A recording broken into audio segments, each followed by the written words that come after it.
Bom, para encerrar o nosso bate-papo a respeito de ligações iônicas, vamos falar a respeito das propriedades desses compostos, certo? Que também são chamados de compostos iônicos.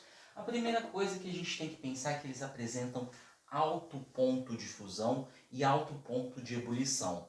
Como que eu justifico essa característica presente em todos os compostos iônicos? A gente já viu que quando eles se juntam, quando eles se unem devido a uma força eletrostática. A carga positiva do cátion atrai a carga negativa do ânion, certo? E essa interação, ela é muito intensa, ela é muito forte. Então, para que a gente consiga separar esse cátion deste ânion, é necessário uma grande quantidade de energia. Por isso que nós vamos precisar de muito calor. Logo, a temperatura de fusão e a temperatura de ebulição destes compostos será extremamente alta. Segunda característica, nas condições ambientes de temperatura e pressão, CATP, 25 graus Celsius, nós temos que eles são sólidos e quebradiços, certo?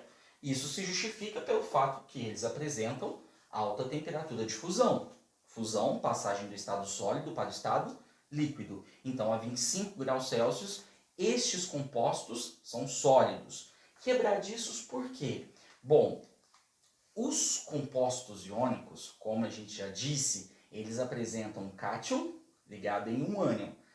E essa atração entre o positivo e o negativo é forte. Porém, existem alguns pontos, certo, que facilitam a quebra destes cristais. Bom, a estrutura que os compostos iônicos formam são chamadas de retículo cristalino. Então, dependendo do ponto em que você bate sobre estes compostos, você consegue promover a quebra, certo?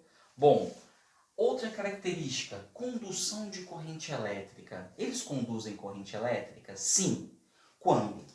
Quando fundidos. O que seria fundido? Quando eu passei do estado sólido para o estado líquido, certo? Então, fundidos é quando você passa do estado sólido para o estado líquido.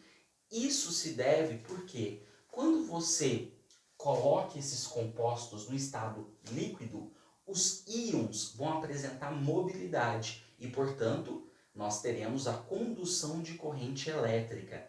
Já no estado sólido, esses íons eles estão presos no meu retículo cristalino. Portanto, no estado sólido não há condução de corrente elétrica. Para conduzir corrente elétrica, eu preciso da mobilidade dos íons. E eu consigo essa mobilidade fundindo ou então dissolvendo esses compostos em água.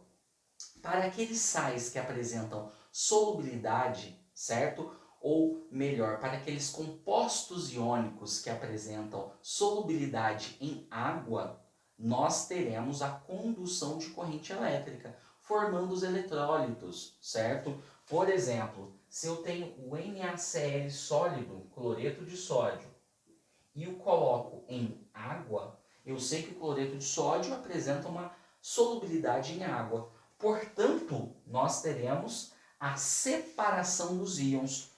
Quantos cloros eu tenho? Vou fazer a regra do escorrega ao contrário. Portanto, nós teremos aqui Na+, aquoso, mais Cl. Quantos sódios eu tenho? Menos, também aquoso. Esse aqui significa que o meu composto está dissolvido em água, certo? E é justamente estes íons que possibilitam o quê? A condutividade elétrica. Então, reforçando mais uma vez, no estado sólido, os compostos iônicos não conduzem corrente elétrica, certo? Devido à falta de mobilidade dos meus íons. Bom, então nós encerramos a nossa aula sobre compostos iônicos, mas logo a gente volta com mais algumas informações a respeito desses compostos, ok? Até a próxima!